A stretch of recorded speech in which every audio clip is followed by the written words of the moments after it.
And we're going to try this again. Welcome to the EMS Underground, where things go sideways, but we make it happen. I'm Charles McFall. Over here is Thomas. As usual. As per usual. Sometimes. On the casting couch today is BK. Hey, how you doing? And live via FaceTime, we've got Andrew Strickland. Hello there. he's the educated one of those. Hello there. So Tom set it up because I know the story, but why is Andrew here and what are we talking about today? Well, Andrew came up with a great idea about today's topic. Wanting to talk about how EMS is falling behind nursing. And I thought that would be a great topic for us to talk about. And since Andrew came up with it, and I know he's got a lot of good opinions, a lot of good ideas. Well, let's not jump the gun. Let's hear them first before we go. You're right. Let's hear them first.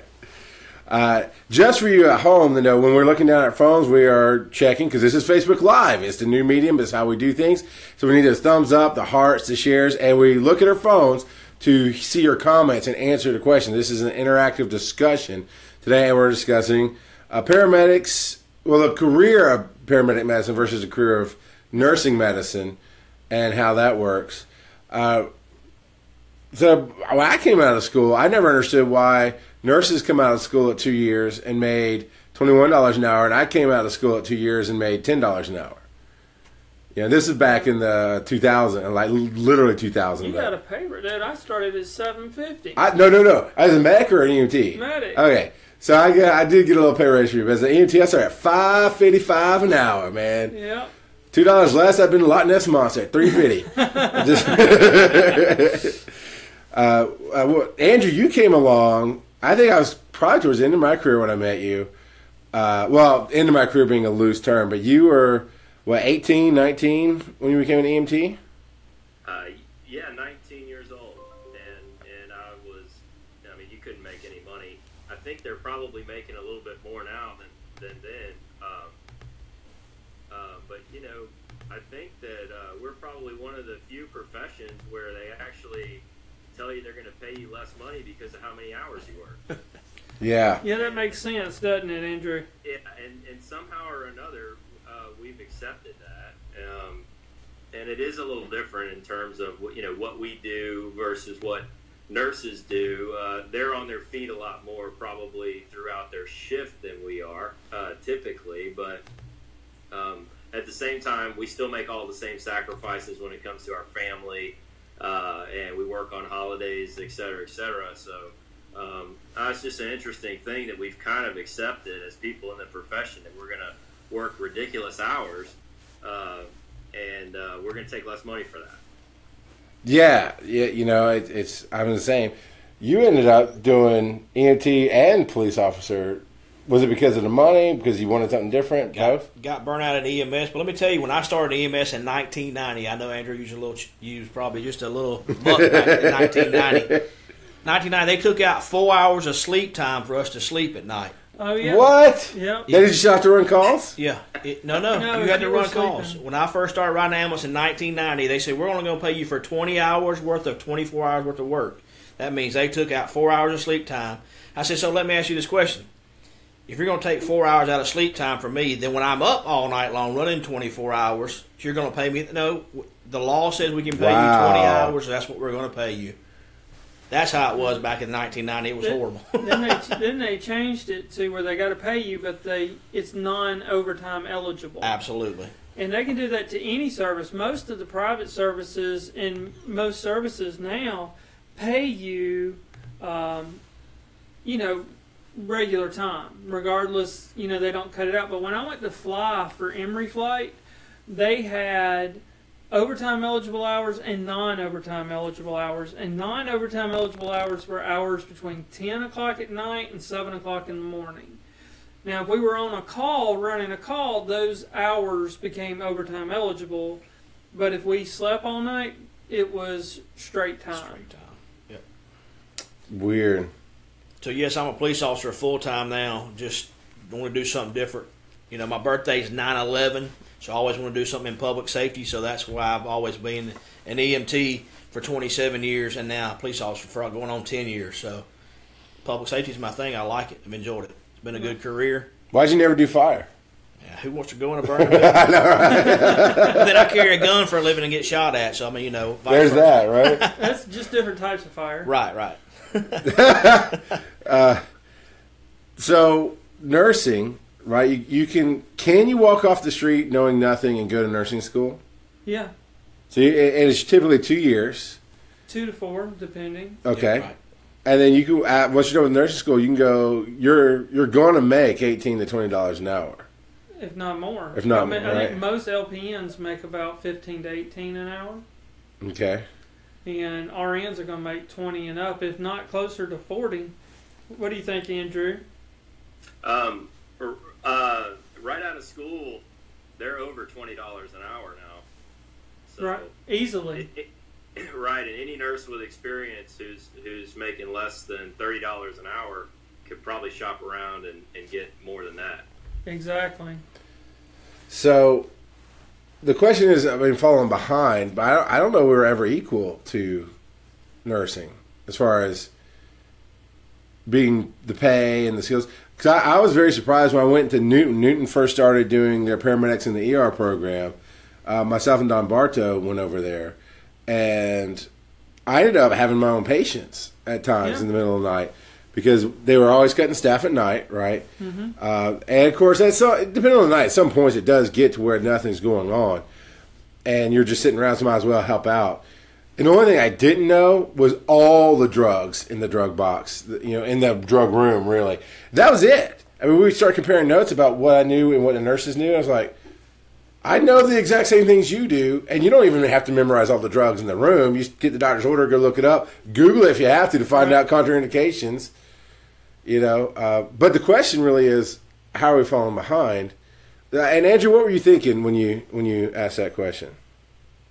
Well, in terms of diversity in our field, really is like the main, and there is the main thing. But there's a few reasons why we're not as diverse as they are. But I mean, you think about what a nurse can do when they come out of school.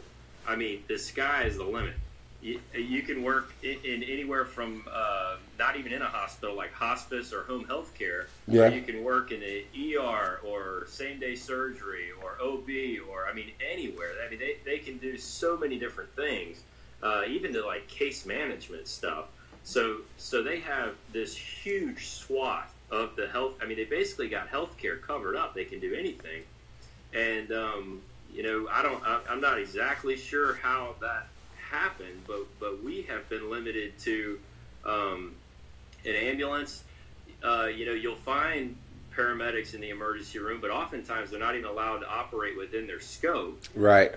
And then I know there's a select few who can work in a cath lab, and then you have helicopter life flight stuff. But outside of that, we're not, we don't have near the options that a nurse does when they graduate from school.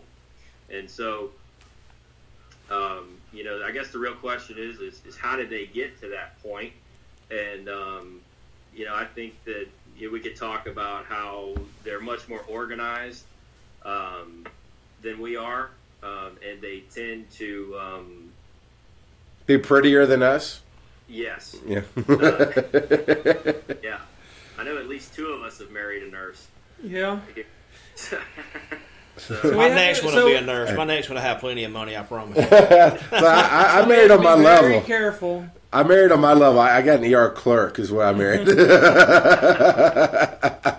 I didn't try to reach for the stars like you guys.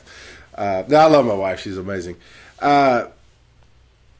Well, I've had this discussion a little bit with nurses, and typically the answer comes, because nobody really knows why, but typically the answer kind of comes down to is, well, nursing's been around forever and a day. Was it Florence Nightingale, basically the first nurse, and that was long time ago.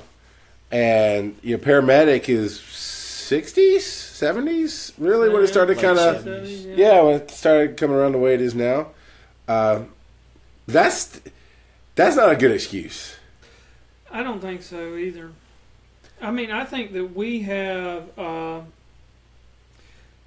I I think that we have a stagnant problem. I think a lot of us just get in it and we don't get motivated like the nurses do. There's one thing behind That's nurses that we don't have as a profession. Nurses can put a lot of letters behind their names. Yeah. You know, all the way up to PhD nurses. You've got nurse practitioners. She's a doctor nurse. That's interesting. Yeah. The doctor nurse. Yeah. And you also have this huge political movement and political association that pushes their agenda. You know, and their agenda protects them. In some states, you know, it's been hard for paramedics and EMTs to work in an emergency room because the nurse associations would block it. Right. You know, because the way the association is built, it takes away from what they're doing. Right. But we're not going to grow as a profession until we start getting people out there and being innovative. We've got to get, I mean, I've had, like, why aren't we working more with technology? Why aren't we getting out there? You know, there's no reason why we can't be doing a lot more preventative medicine and having other avenues for people to work. You know, nurses go out in the field and do field work, but we're actually the ones designed to do that. Mm-hmm. You know, I mean, we're not designed to do hospice care and stuff like that. I'm sorry. I was just imagine some of the medics I've worked with, hospice care, like, yeah, it sucks for you, man. I'm going to watch TV now. Here's some extra morphine or something. Yeah. But we need to get out there, and we need to start forging a way somehow of things that we can do and break down these barriers. I'm sure it wasn't easy for nurses either. I mean, it's hard, but we just got to want to do it. What do you think, BK? It's really and truly, you think about EMS as a whole, the training as far as nurse and the paramedic go, I mean, you're still taking ALS, you're still taking PALS, you're still taking anatomy and all that when you first go through the regular college.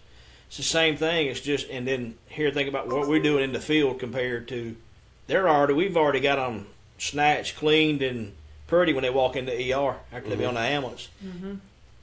And so that's why that's why it's crazy that's so much different. Really, all they're doing, don't get me wrong, I love all the nurses or whatever, but, you know, we EMS, as far as it goes, has already done the hard work. They've already done everything that's hard. Mm-hmm. They just about put them back together, except get into the ER and run the X-rays and all the blood work and all that. So, you know, it really has. It should count for something. EMS, paramedics, and stuff should count for something as far as that goes, as, you know, helping out. I think we could get new. I mean, I guess it's legislation, new rules put out there that just open the door. It says you can't. I mean, I don't know. Does Newton still do the paramedic in the ER? I'm not sure. I don't know. I don't know if they still do it. But what they were doing then, they were at the time. This is before they were talking about doing one of those. What's the quick clinics called? Urgent care. Urgent care. They were doing fast tracks and urgent cares. They were starting to talk about doing that. And what I was limited to start with was basically triage. You know, I did triage. And then as the night went on, and I was sitting there playing on my Game Boy Color or whatever I had at the time, way back when, and Dr. Johnson's sitting there back there playing his PlayStation, the nurse is like, everybody's sitting around talking. I mean, it's not like everybody's slamming and I'm just goofing off. But like, hey, you want to take this and help out? I will say this, though, I'm talking about showing up pretty.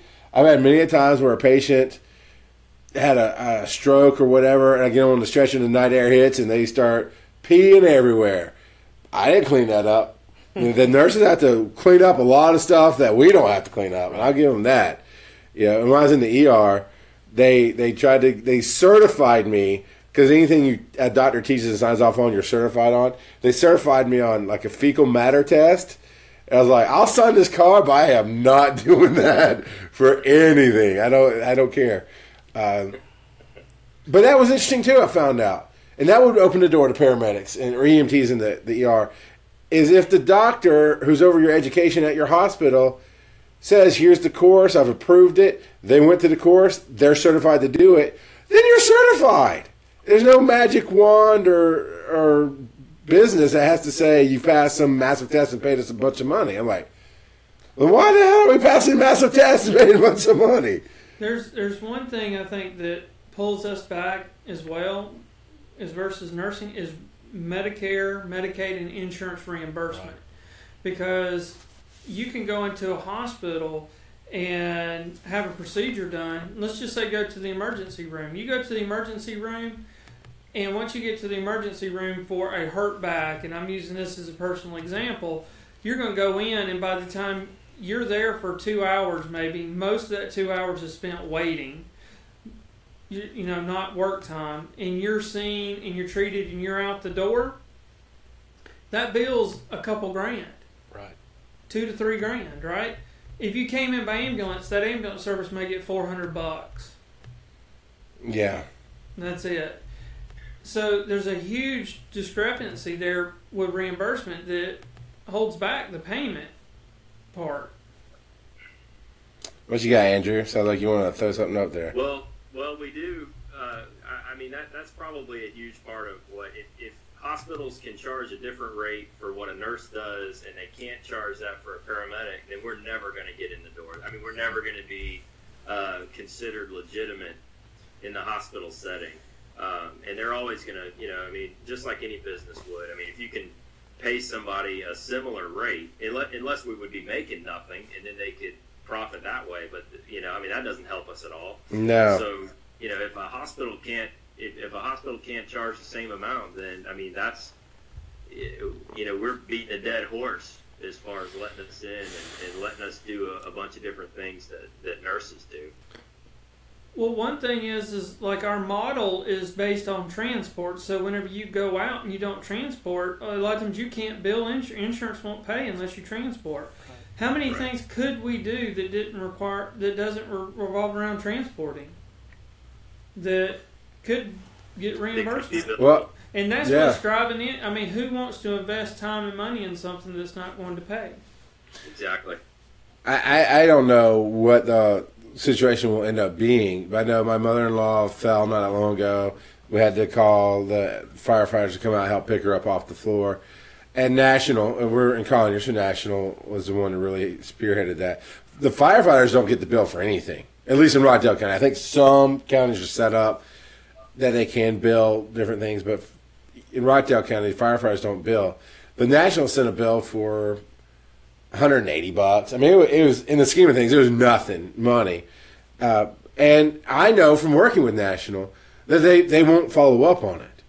You know, it's kind of a customer service for the area they're in, but some people will pay it. I mean, and it's fair enough to pay. You took man hours, you took time, and took away from other 911 calls, whatever.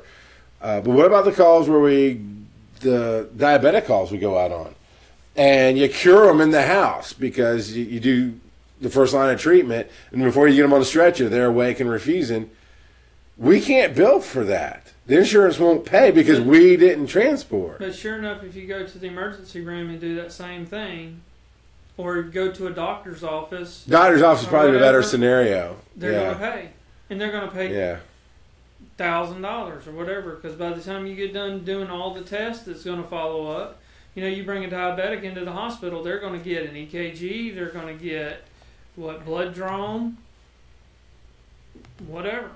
Even if EMS started charging for AMPA D50, was it? You did all the ordering at EMS. AMPA D50 might cost $50. Not even that. Yeah. Maybe like $10. Even if you charge the patient $50, you're still not gonna, you know. Yeah. It's cheaper. And a lot of people times, start calling more if they're getting a bill for $150 than would for $3,000 or $4,000. Right.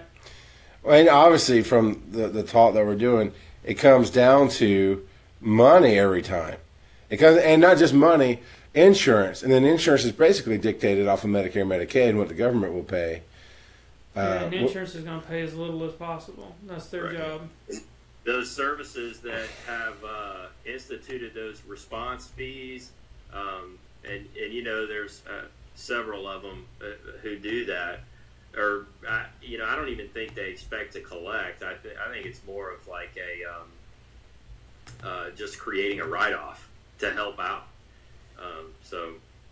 Right. Yeah, because a lot of times it costs more money to collect. Yeah, or you lose money. I mean, if you turn it over to collections, you're talking about 10 cents on the dollar, 20 cents, Yeah.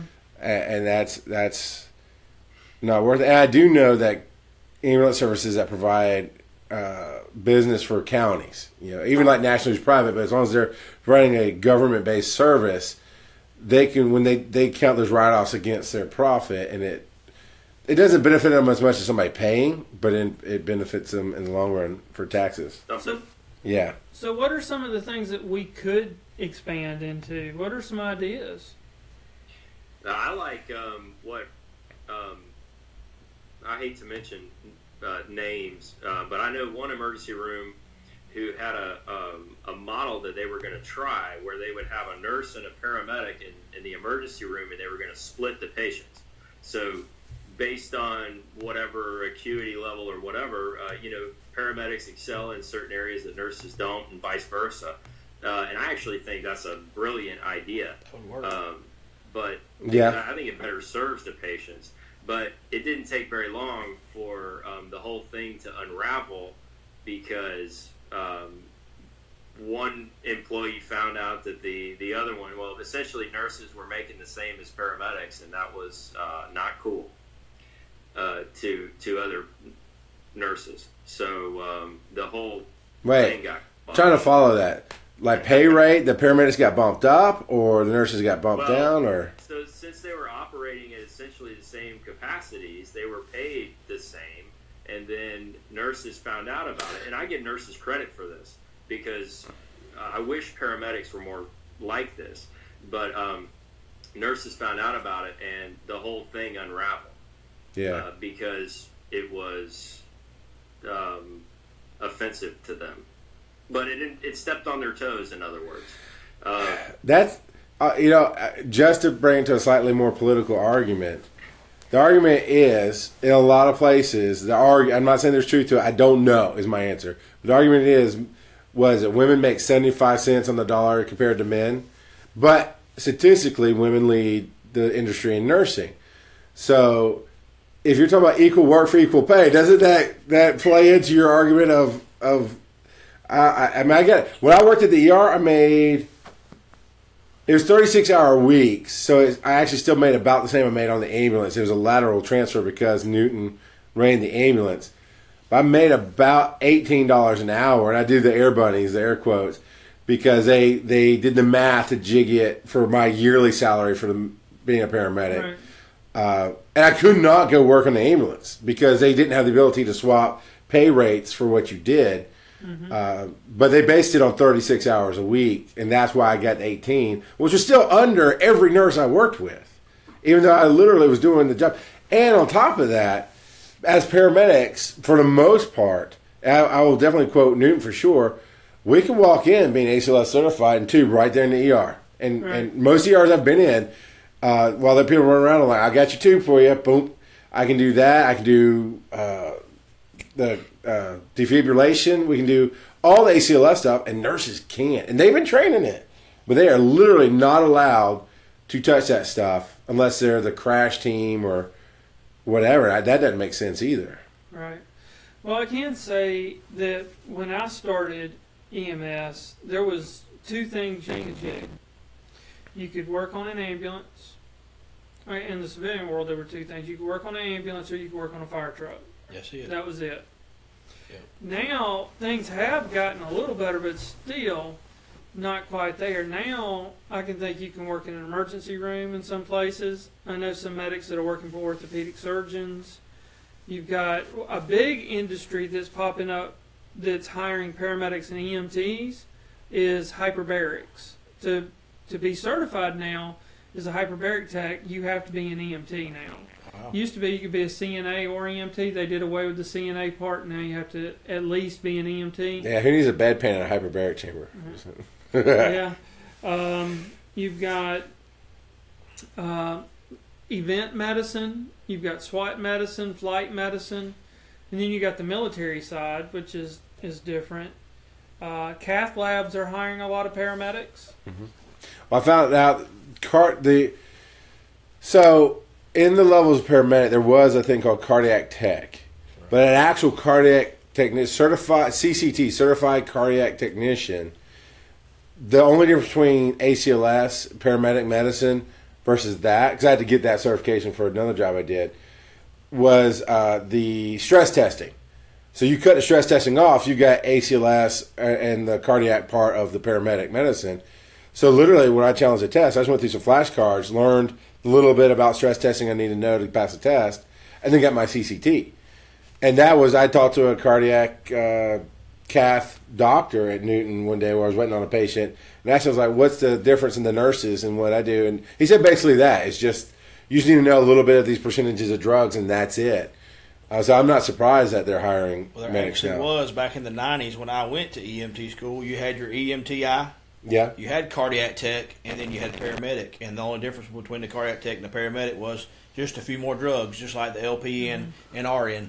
Yeah. And I believe they did away with that back in 98, maybe. I think they were phasing it out like and made 96. everybody upgrade to Yeah. paramedic somewhere along that area. Yeah, the grandfather. I met one cardiac tech early in my Well, career. They kind of grandfathered them in. Yeah. They're grandfathered in. Yeah. You know. That's just like, there's no more EMTIs. There's not a test for that anymore to take. So if I want to upgrade, I got to upgrade to EMTA or to paramedic. Yeah, There's just not there's not an EMTI test anymore, intermediate test. Right. yeah. And hey, this is an interactive conversation. We get people saying hi, and I guess you're enjoying the conversation because you're listening.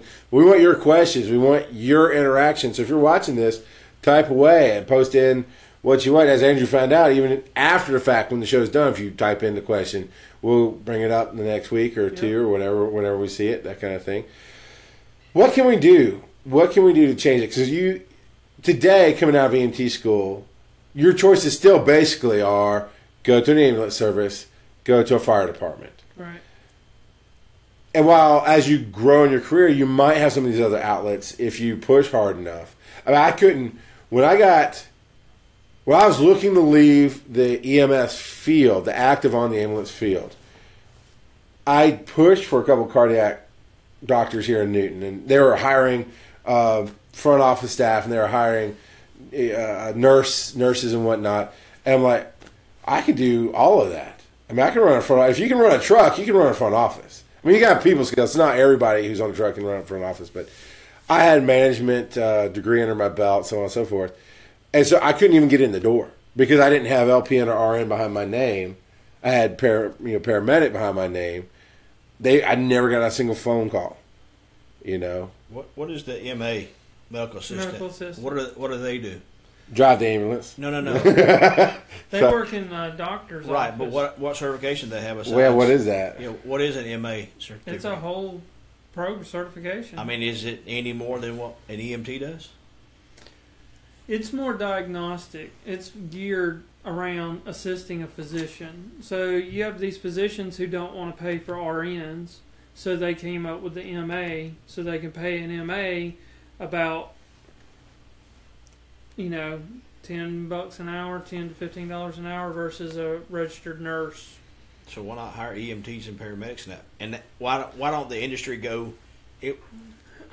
Looks like there should be some way that they could hire an EMT or a paramedic to do that job. My sister works for a cardiologist. They lost an MA. I'm like, tell her I'll come to work for that cardiologist. I said I can do it. Guarantee I can do more than most. I think the MAs they get, for us, and it shouldn't be an issue for us to take a small class to learn, because MAs get a lot of stuff in like medical record keeping, billing. They're almost like an all-in-one thing for a doctor's office. Right. So it's a specialty for the office, so they could do every little bit. They can triage them right quick, get the paperwork ready for the doctor. Doctor does this, and they can call in the prescription. But it shouldn't be anything that we couldn't learn to do. Right. Real easily. Right. I think that to me, we just need to go out and seek these things out and start promoting them and getting people to do it. And one thing we have to get out of mentality, and I'm probably going to raise a lot of feathers on this, but a lot of the mentality, one thing if you think about it, nurses, when they go to work for their shift, when they get there, they go there knowing, I've got to work today. Right. I'm there's here that. For 8 or 12 hours, and I've got work to do. A medical assistant goes to work, they got work. what do we do as EMTs and paramedics? We go there and we complain about running calls, and we want to sit around and watch TV, and that doesn't work in the other realms. That's true. In the other realms, people want to pay you for working, and you need to be able to do that and have that motivation. So is it like us all just being demotivated? Because there's things out there that, we could hustle and get done, but it's going to take us doing it, and we need to step up and do it. And I think, too, also, sorry, Charles. Yeah, okay. I think maybe if more EMTs and paramedics would apply for those jobs, and they can see, hey, I've been riding an ambulance, I've been pulling people out of cars, I've been pulling people out of ditches and out of houses and out of wrecks, and been putting people back together. I've worked in the ER and I've done all that. Then maybe those doctors say, well, maybe they can come in here and we can teach them how to write those numbers down, the correct numbers down for the cardiac. We have that, right? We have to document the exact drugs we're using. We have to, and when we went to the new PCRs at National, I think the state issued the big red ones with all the boxes. You had to track other numbers. You had to put in, I think we had to put in drug codes on my particular PCRs. So it's not like it's a foreign concept to us. Yeah, it's not. And we know how important it is to get it right because we're going to court. Here's an honest question for the two people married to nurses, at least. Do nurses ever get taught the way you write it is the way you go to court, or for the most part, do they not worry about nurses and sue doctors? No, I think they're very good at their documentation. What do you think, Andrew? I agree. Probably Gracie, better than us. Yeah, probably. Gracie was just recently involved in a situation where, luckily, it ended up getting settled at the last minute. But she had to go through depositions. They pulled all of her reports, and it was turning into a big deal. And it was no fault of her own. It was just a bad set of circumstances that left her chart. She was involved in the patient care chain, so she was, to some extent responsible for, but her charting was perfect, and she didn't do anything wrong, but it was certainly under a high level of scrutiny. So I think nurses are right there, with us as far as documentation goes. But another point to Tom's earlier point, James Osborne always said something that stuck with me about that attitude about how we go to work and we don't really expect to work. And he blamed that on 24-hour shifts and said that when you work 24-hour shifts, you actually don't expect to do anything when you go to work. You don't want to do anything. But when you work 12-hour shifts, most people go in, they expect to work, and they hammer out their shift, and they go home because they know they're going home. And so it's kind of that's just kind of the paradigm we work in. Sure. And that 12-hour or the 24-hour shift thing is something that should really, in my mind, should only exist in rural EMS anymore. Exactly. And that's part of our pay gap issue too. That's a huge part. Well, okay, so a lot of our pay gap too is just people don't understand the field. I tell this story, friends. You'll love this. One time when I was in Jasper County, I had to go because for some reason I had to be at this budget meeting on shift for the fire EMS in Jasper County. And two retired commissioners, they weren't commissioners there anymore, but they had been. And it's open to civilians. So they came in just poking their fingers in, whatever. And they're looking through the proposed budget. And it was a bad point in my life. It was at the point where you didn't hit buttons with me because I was I was drowning. I was drowning in stress, not being able to pay my bills, all this stuff. And they flipped through the budget. And they said, oh, all this overtime, can't you cut this down and have somebody, just hire one more person and blah, blah. And we talked about this a little bit on the show recently about how you don't just hire one, you have to hire like four more to cover blah, blah.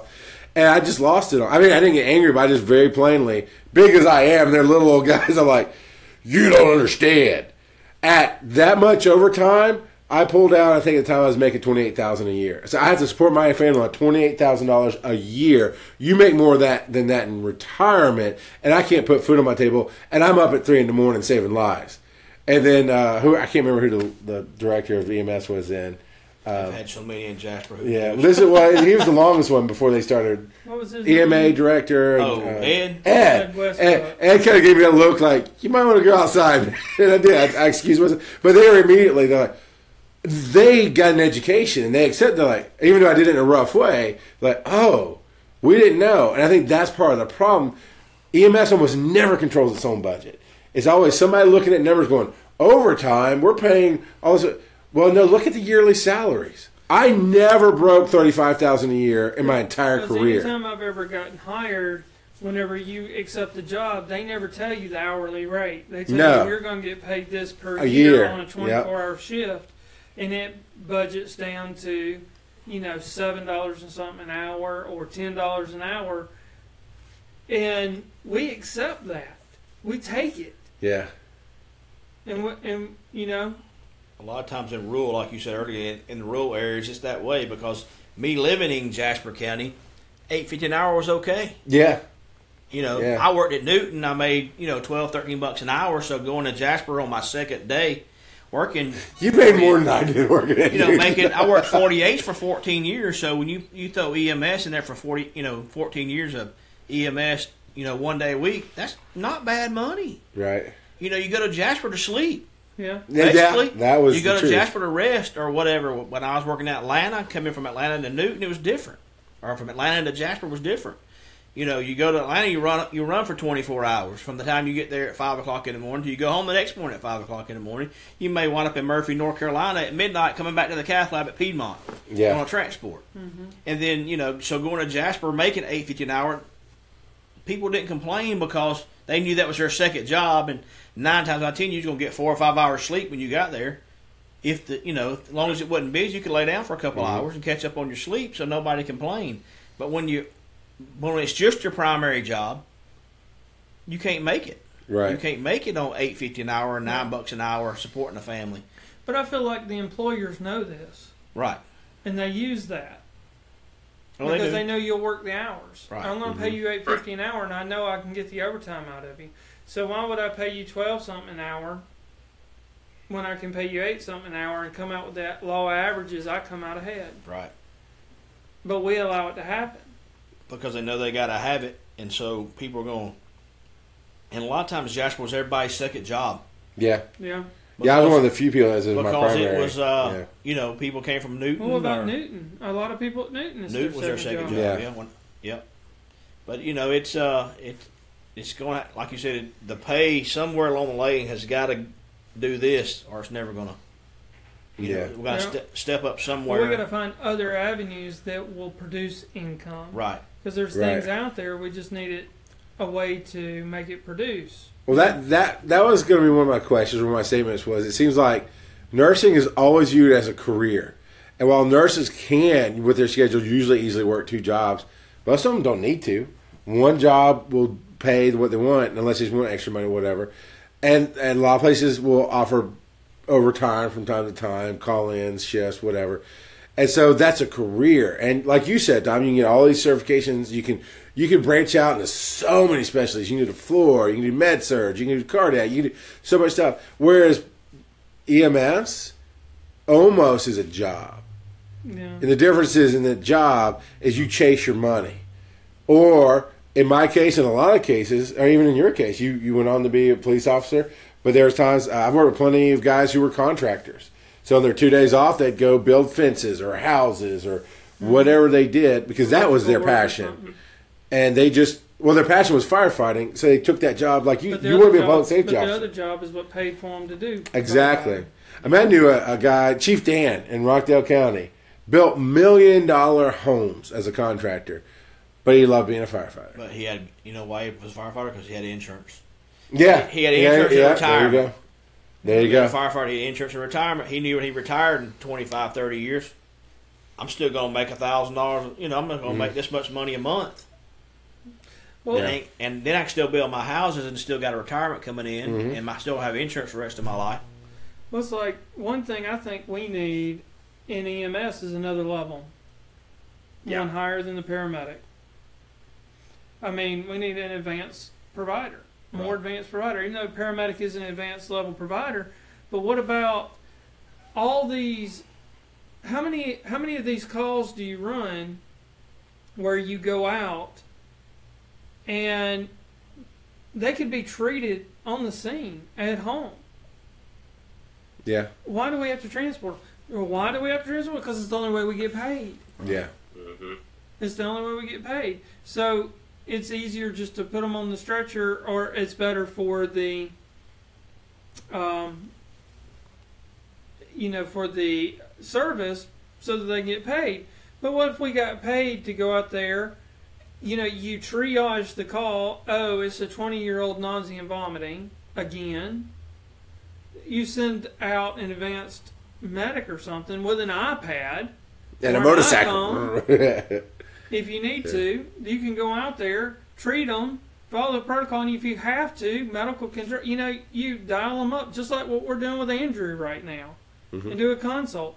They even have telemedicine things where you got stethoscopes that the doctor can hear what you're listening to, scopes, otoscopes and everything that can be used. So we can use that to treat the patient at the scene, give them the medications they need, and not transport them. It clears up the ER. But you want to know what, and I just want to get on my soapbox on this, is what's keeping us from doing stuff like that is because once we stop transporting them, not only the transport service, if we had a model where they could make a little money off of it, but who's not going to make money off of it? The hospitals. The hospitals. The hospital wants us to tote them. Even though, people, the nurses may complain, oh, you're here again and stuff. There's an administrator in an accounting bean counter somewhere. They want us transporting them there. Well, there again, you talk about transporting. You could easily send a medic out to do all that. Send a van down there, pick them up. Take them to their doctor. Take them to the doctor or take them to the ER. Hey, if you still want to go to the ER after we treated you, instead of tying up an ambulance, here's a van. Here's an a Uber. Medivan, yeah. Yeah, here's an Uber. Here's Well, to Tom's point, that's actually something. Forget about like what the hospital will do, because they're not going to pay anyway. It's the insurance companies and Medicare, and I can almost guarantee you that if we could save them thousands of dollars on an admission or an ER bill, and we can take the difference, then we may be able to get them to pay. And what? Yeah. And they pay us, and then they can get their feelings hurt if they want. Well, so now we're talking about back to insurance, right? We're talking about how it does things backwards. Medicare will pay for children to be born all day long. It's like pulling teeth to get any kind of birth control especially from the guy. We went through this in my family. My wife and I temporarily were covered under. Well, I lost my job. It was emergency Medicare, whatever. The government gave us because we had no money, so the government automatically, here you go. And we're like, okay, we're done having babies anyway. Let's see what it would be to take care of that. They wouldn't even look at me. They won't talk to me. But they would pay for my wife to have a bunch more babies because it's a little bit. It's not. I mean, yes, you should be able to pay for babies. But you should also go, hey, we'll pay for you to have a vasectomy because it's going to save us millions of dollars in the long run. And insurance is backwards that way. At one point, I think it's different now, but at one point, National educated me, or the billing department educated me, that insurance will pay for a pair of gloves, like $50 a pair of gloves, because it's personal protective equipment. And that covers everything. If you break out the whole gown, it's still that $50. But you'll get paid $50 for gloves. You'll get paid $100 for oxygen. But they'd only pay half of what it costs to get that vial of epi that actually saves your life. That's backwards. I don't get it. And then that plays into this conversation, Andrew, because how do we expand if the money holders don't think it's worth it? Yeah. Well, I think we need better national representation. What do you think, Andrew? I totally agree. I can't think of one thing off the top of my head in Georgia or nationally that's happened recently where we can go, hey, yeah, that was a big victory for us. And I mean, maybe I don't read enough, and I don't think I do, but and maybe I'm wrong about that. But I just can't think of something legislatively or in terms of just the profession in general where we've had some victory recently that meant a lot for us, as a career field. And there won't be, because a lot of people in politics don't know. They don't know what the EMT does or what the paramedic does. They think we're all firemen. Right. They think everybody rides a big red fire truck. But it's not that organizations don't exist. I mean, they do exist, but I just don't.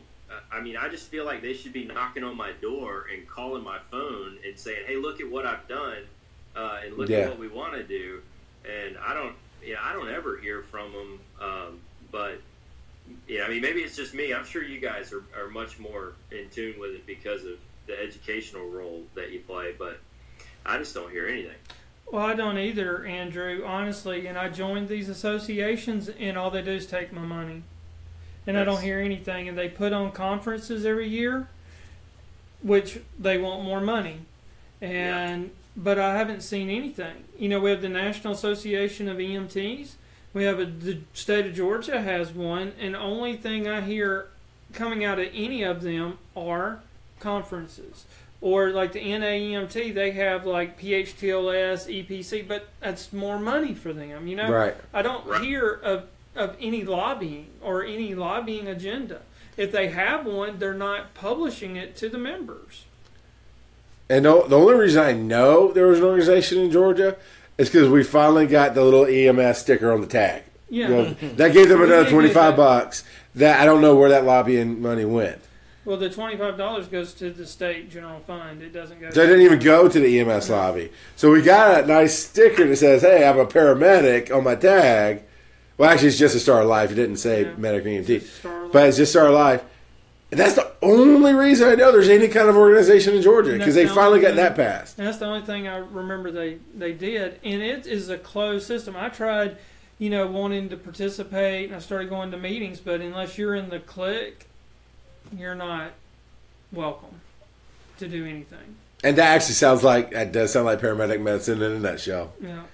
Every shift has their own people. Sometimes it's per truck, sometimes it's per company, whatever. But yeah, and that's the problem. And I think if we can convince nurses, and you too, you Andrew and you Tom need to start because y'all have an in. When we start convincing nurses, we're all a big family. It's all in it together. If we can have, instead of going national registry of EMTs or association, how about we are able to join the nursing associations that have the decades, if not centuries, of track records behind them that can lobby.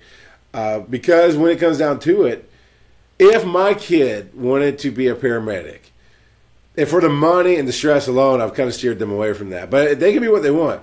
I would encourage them to do nursing school in the day, do paramedic at night. When you graduate at the same time, you've got every opportunity open to you. And you've got every field covered. You can go be in the hospital, you can go be on the truck, whatever you want to do, and you have your future open.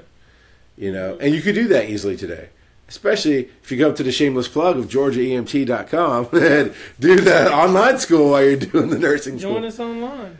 Well, actually, for any students that are listening, the reason I got into EMS was to help people and in their worst time, and I am extremely fulfilled as a person and extraordinarily happy and satisfied with what I do. And I don't want anything that we say to get you thinking that this is a bad idea, because it's incredibly rewarding field, and all we're trying to do is try to make it even better as a profession. Yeah. And that's really what the conversation is about. I don't want anybody to get discouraged, because I know there's a lot of people who are studying really hard and trying to pass these exams and get something that you really want. And I am here to tell you that I wouldn't have it any other way, and I love being a paramedic. Yep. Same here, Andrew. I think we all agree.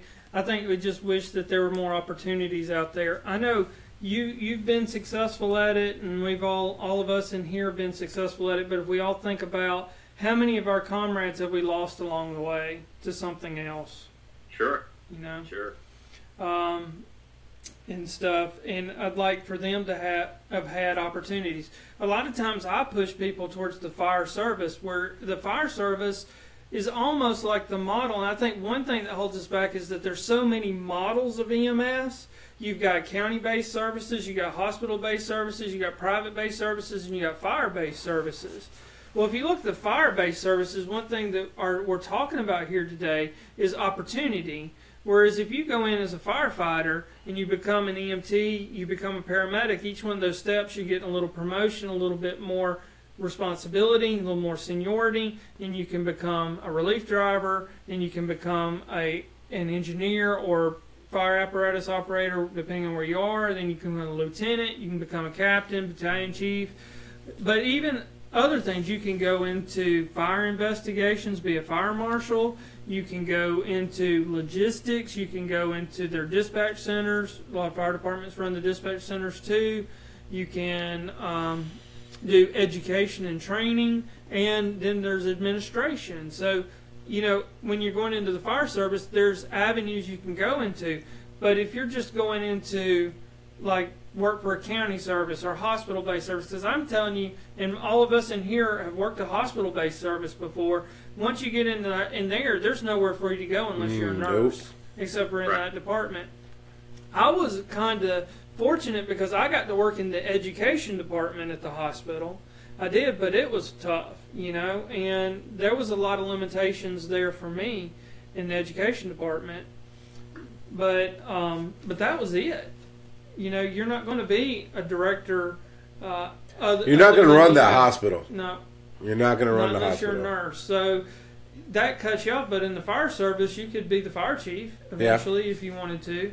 But if you go work for National, and I'm not saying anything bad about National, but I don't know the odds of you becoming the CEO of National unless you're one of the owners. Well, I mean, if you did it for a very long time, you're right. They have people that there's a promote roof. to supervisors and stuff. I'm just saying there's a roof, and I'm not picking on National, but any private service. Right. If I owned the private service, I doubt if I'm going to be CEO as long as I can be. Right. And then probably after that, it's probably going to be somebody in the family. Right. So that's the private base. Then if you go to the county base, usually in most counties, all there is a few trucks and a director, and that's it.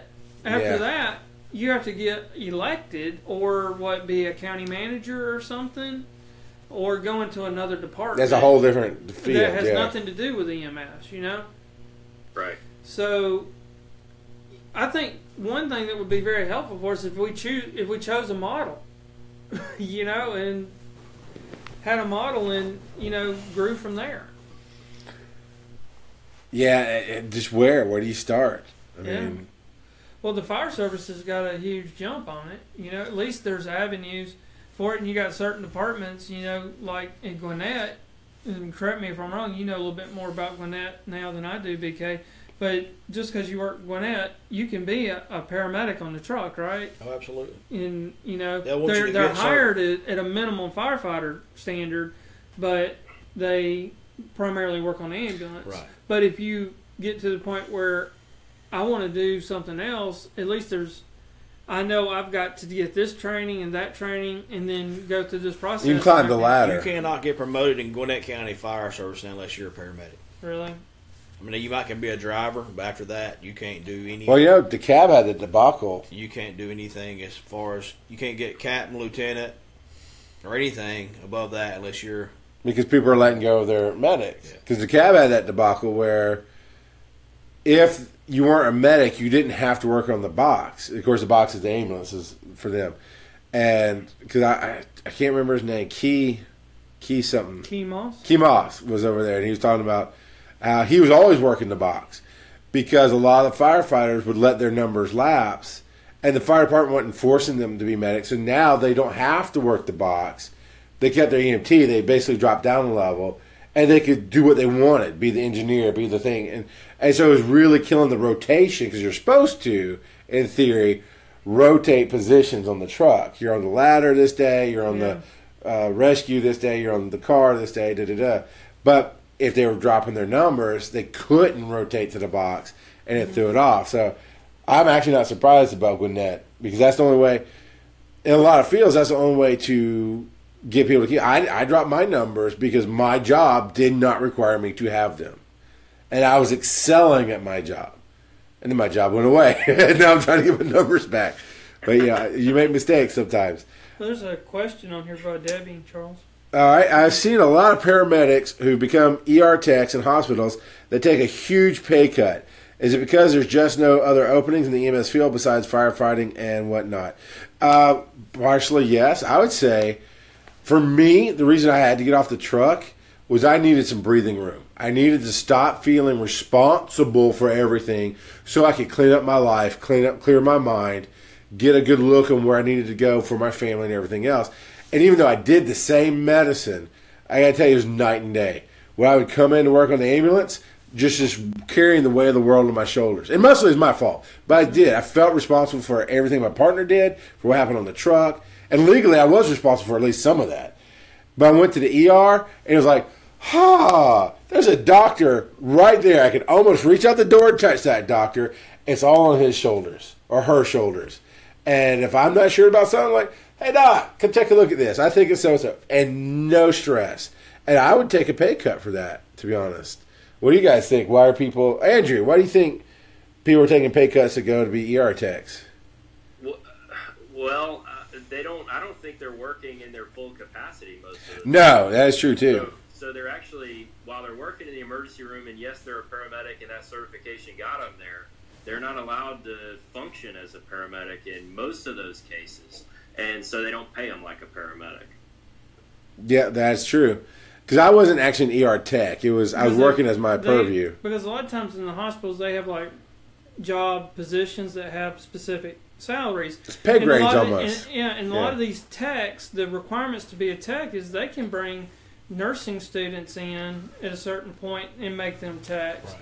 And you can bring a CNA in and make them a tech. So, I think the apples there just aren't mixing. Right. The fruit basket. Well, I think it's maybe because people get frustrated with the field. At least as a tech, you have an opportunity to learn inside of your job. Mm-hmm. And I'm really not sure how much they can put their foot in the door and climb the ladder in the hospital. I mean, you can always go to patient transport. You can be a candy striper. I don't know where the... But, I mean, it's a good question. I would not be an ER tech. I mean, I actually turned that down when I was looking for work. I was like, the pay cut's too much. And then I'm not doing what I know I can do. But it depends on where you go. I know at one time Atlanta Medical Center was paying ER techs really good. But you had to be a paramedic. Okay, so you say. Was... Yeah. Where's my scope of practice? Yeah. That was my big decision maker. Was I kept my scope. I was able to still be a medic in the ER. I just didn't have to carry the weight of the responsibility. It did. It helped me get some breathing room and clarity on my life and what I want to do. And I returned to the ambulance about a year after that, and so on. Barb asked before the salary thing. She asked, "Who governs EMS? Is it DOT?" And I know at one point it was DOT. I know Homeland Security came into play at some point. It's still the Department of Transportation. Okay. But not, they don't govern us, all right? So who governs? So the state governs EMS. So each individual state is the governing authority over EMS. The Department of Transportation sets guidelines for the states, but they're only guidelines. For an example, the national scope of practice for an EMT is they can utilize CPAP. Okay. However, here in the state of Georgia, EMTs are not allowed to use CPAP. So the state, having governing authority, gets to pick and choose in those guidelines. You can't go over, but you can go under. Well, actually, you can. The state has complete governing authority. Oh, okay. But the federal DOT sets guidelines for them to follow. And guidelines are just guidelines. In most places, stick to the guidelines for the most part. So I think also too there's a comment up there about a big difference of union salaries and non-union salaries, and that's a can of worms because I'll be honest with you, at one time I grew up in Alabama in coal mining country, and in coal mining country the UMWA, which is the United Mine Workers, is it. If you're working in a mine, you're a member of the UMWA. And so I grew up union, and I got so tired of being mistreated and how we were treated in EMS in Alabama that we tried to organize union, but it didn't work out. I've come to, as I've grown, I've got some things I see unions can benefit, but I see things that they don't benefit as well. Can go both ways. But I do know this: a lot of places, unions, medics, union firefighters get paid more than non-union. But then again, you're governed by a contract, you know, and you're having to pay union fees, and you have other responsibilities, you know. So you know, you give up your freedom to get in theory, to get more protection and treated better. Right. I think, and sometimes it works that way. It's another governing body that you've got to adhere to. Because like a lot of people don't understand with the union, once you go into that contract, the union has to enforce that contract too. So if I'm coming in late, or if I'm not wearing a proper uniform, or I'm doing something wrong, and that's in violation of the contract, not only is the employer out to get me, but that union steward has a responsibility to take me to the side and say, look, dude, you're violation here. So instead of me being able to go directly to my employer to negotiate between me and him, I have to go through that union steward. Okay, so here's a great theoretical question. If widespread EMS somehow really did come together under an association of whatever, under an EMT board, under a union, how long would it take to see a difference in career path, do you think? You got any ideas, Andrew? I work for 2 private companies. Yeah. It'd be a while because I think it'd be decades. Because even if on this level we all got together for the same direction, you still have to push past the legislation. You have to push past the blowback that's going to come from other unions, from the nurses union, from whatever. You're going to have to push past. Then, once you get it past the nursing stuff, and they're good with you, and you get past all the state legislations across the United States, and they're good with you, you got to get past the insurance companies. And now you're fighting big money. And that's going to be, I think there's no riding the ship. I think we can make life better. I think we will get more opportunities. I think things can kind of come together. But I think firefighting's on its path, nursing's on its path, and we're on our path right now. And you can jump paths. But I don't think we'll ever have a standing like firefighters and nurses have. I like what Donna said here, and I agree with this. I think there needs to be more education of what EMS actually does in the field. And I think what she's talking about there is the public being educated on what we do as EMS.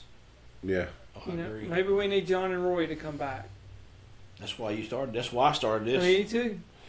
You know, I've watched a few paramedic shows that have come out. I don't like the dramas. Right. But there was a fun one that was on TNT. I can't remember the name of it. Oh, yeah. You know what I'm talking about, where it had John the Baptist running around the whole time as a crazy guy, and it got a lot of the notes correct. It showed some of the negativity, showed some of the downsides, showed my favorite, I think, in the opening show was they went into this religious place, and it's people. I get a sense of voodoo, but I can't remember what the religion was. But everybody's like, "Oh, he fell out!" Oh, and the medic was a little off kilter, right? So he's like, "Yeah," telling his EMT partner, he's like, "Watch this," and he's like, "Push some D50, but don't let you see it." And he's like, "Oh, Jesus Lord, come on, Jesus, rise up!" Of course, the D50 kicks in, he rises up, everybody goes nuts, and it was a great moment for me because like that's how we think. Is he played with not mocked them, but he played into it. Everybody's behind it. The medicine actually is what worked.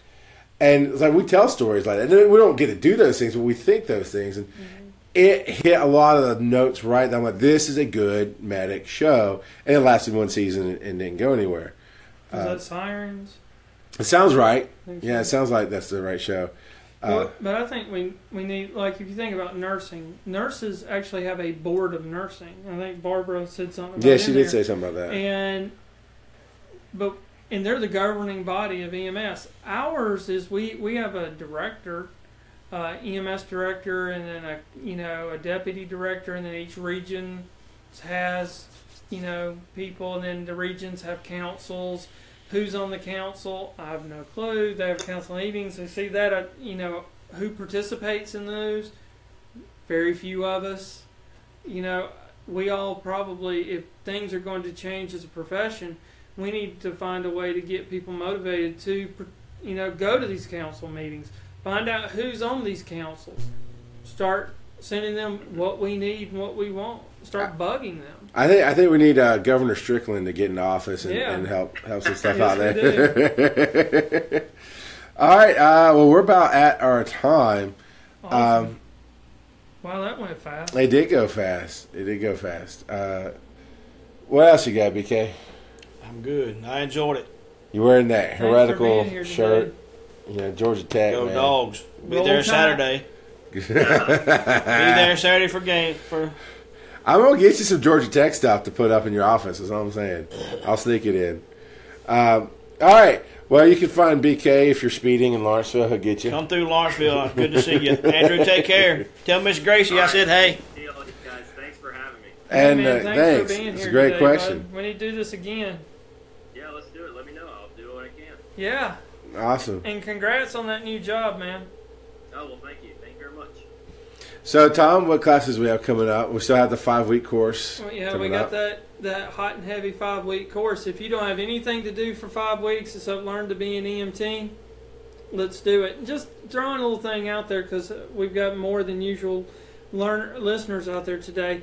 Because this comes back all the time. This is like a traditional 5-week, like the fire departments all around this state do it all the time. This is not something brand new.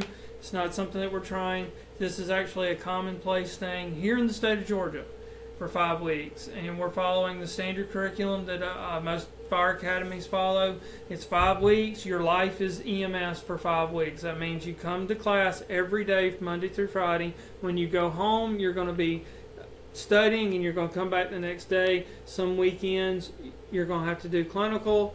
And it's going to be a hard 5 weeks. But in 5 weeks, you're done. Versus 8 months being done or 11 weeks being done. You're done in the 5 weeks. Is that EMTB or EMTB. Oh, okay. Just EMT. Wow. So then we've got the next one is we have an 11-week EMT. Now the 11-week EMT is a hybrid course, but you have to come to class twice a week for 11 weeks. And that is in the evening times, I think on Tuesday and Thursdays from 6 to 10. Whereas the 5-week class, you'll be here from 9 in the morning to 5 in the evening every day, Monday through Friday. And it is not a hybrid, the 5-week. The 11-week class is a hybrid course. So you'll be doing some online stuff, and then you'll be coming to the labs twice a week. We have an advanced EMT class, which is our standard advanced EMT class. It's almost 4 to 5 months in length, starting the first week of May. So if you're already, you have to be an EMT already to take the advanced EMT course. So if you want to do that and you're already an EMT, let us know. We'll get you taken care of. You can go to GeorgiaEMT.com. That's Georgia, all spelled out. Okay? All spelled out now. It's not like DAWD, but yes, GeorgiaEMT.com, all spelled out there. So check us out. I was laughing a second ago because I know the difference is basic and advanced, but you have to be an EMT to become an EMT. That makes no sense. I don't get it. EMT to become an advanced EMT. We go to advanced. All right, and we do this show as a discussion, and we look forward to your questions. And this whole episode came out of Andrew's questions. So again, thank you for that, Andrew. Yes, thank you. We try to do this live on Facebook every Thursday afternoon at 2:30 p.m. Eastern. Here on the Georgia Institute of EMS Facebook page. Again, hit those thumbs, hit those hearts, share it out. And if you got a question, ask us. Post it in the group, post it in the Facebook page, rather. And email is emsu@gaiemt.org is our email. So you can email us there. And if you want to know more about me, it's charlesmcfall.com. Till then, next week we'll have some more fun discussion. And if you're a medic in the area, if you're a firefighter, if you're a nurse, you want to come in and discuss some stuff, Tom, give them a phone number. They can call you, and we can set that up. That's right there at 678-561-AEMT. Of course, I'll get you information on the classes, but you can also say, hey, I saw BK's shining face up in there. I saw Andrew. I want to come on and discuss some things. Well, It's all about the discussion. So definitely give us a call or email us at that email address, and we'll do that. So let me clear. I'll make sure I clear everything out here. All right, tune in next week, and we'll do some more fun stuff. See ya.